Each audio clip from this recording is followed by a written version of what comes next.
Everyone आज के 11टाয় ব্লগটা স্টার্ট করলাম। মা এসছে, আমি এখন মাকে নিয়ে ব্যস্ত।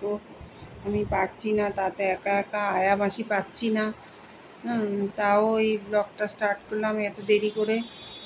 দেখা যাক, একা একা মা উঠতেই চাইছে না, বসতে চাইছে না। এইটা একটা কি ঝামেলা হলো, কী যে করি আমি এখন। মর্নিং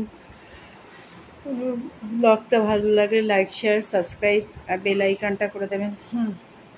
যাই হোক, তোমাদের কাছে এইটাই আবেদন, মা যেন বসতে পারে, উঠতে পারে। ব্যথা যন্ত্রণা জানি না, ঠাকুর বলেছে হেলান দিয়ে বসাতে, কিছুতেই বসছে না, কিছুতেই উঠতে পারছে না। কি করে কি করি আমি।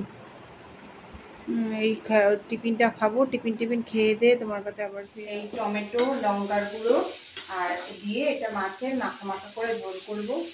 এইবার এই যে মাছটা ভেজে রেখেছি, রুই মাছ বা কাতলা মাছ, একদম পাতলা করে টমেটো দিয়ে এগুলো লঙ্কার গুঁড়ো দিয়ে কাঁচা লঙ্কা দিয়ে আর নুন হলুদ দিয়ে এরকম করে এই যে সাতলিয়ে জল সামান্য একটু জল দিয়ে মাছটাকে রান্না করে দেবো।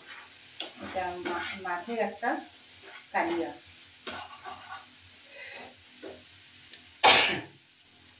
এবার হালকা মতন একটু জল দেবো ব্যাস। জল দিয়ে মাছটা দিয়ে ঢেকে রেখে দেবো। মানে পাতলা একদম গায়ে মাখা মাখা ঝোলটা হবে। মাছটা দিয়ে ঢেকে দেবো।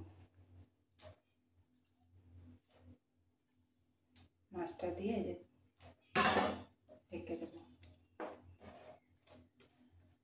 ভিডিওটা আমার ভালো মানে অনেকক্ষণ ধরে করবো করে মা এসছে, অপারেশনের রোগী, এইবার এত অসুস্থ, তার জন্য আমি অনেক কিছু করি। এবার এই মাছটা উল্টিয়ে দিলাম।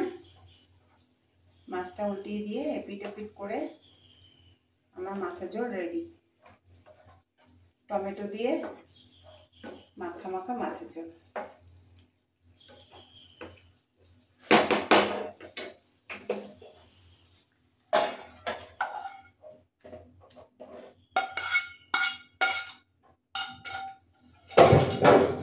টমেটো দিয়ে মাছের ঝোল আমার রেডি। কাতলা মাছ বা রুই মাছ যে কোনো মাছ দিয়ে হবে। আমার ভিডিওটা ভালো লাগে লাইক শেয়ার সাবস্ক্রাইব আর বেল আইকনটা করে দেবেন। নতুন বন্ধু পুরনো বন্ধু হলে আমার এটা একটুখানি করবেন। Good afternoon. এখন আমাদের রান্না হয়েছে এই আমার শিঙি মাছ, মায়ের জন্য শিঙি মাছের ঝোল, উচ্ছে সেদ্ধ, এই চিংড়ি মাছ ছিল, এটা পাতা বাটা আর একটু ভাজা, পটল ভাজা, পটল ভাজা আর এই যে পটল ভাজা, ঢেঁড়স ভাজা। এটা মাছের ঝোল, এখন আমি খেতে বসবো। খেয়ে দিয়ে এই যে আমি এখন খাচ্ছি, পাতা বাটা দিয়ে হেভি লাগে, ঝটপট বাটা। এই মাছ খেতে বসেছি, খেয়ে দিয়ে মার কাছে বলবো একটুখানি।